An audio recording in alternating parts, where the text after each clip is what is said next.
аслан инсон бояд ҳар китоба нахонад. خب барои он ки ҳар китоба хонед умратон намерасад. ҳар китоб тамоми китобҳои хонда намешад. چی گونه کتاب رو باید انسان خواند؟ مثال он китоба бояд хонад ки пешина уламо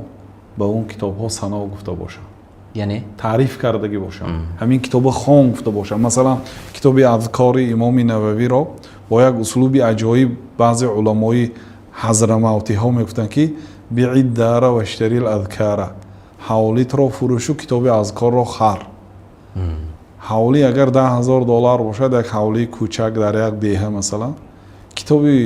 اذکار $20 است یعنی اگر رفت تو کتاب اذکار به نرخی خانه باشدم خانه تا فروش کتاب اذکار خر گفتن این معناش چی معناش این کتاب به درجه ضرور هست گفته گپ یا مثلا کتاب صحیح بخاری کتاب رقم 1 است در دنیا کتابی که صاحبش در عمری که اگر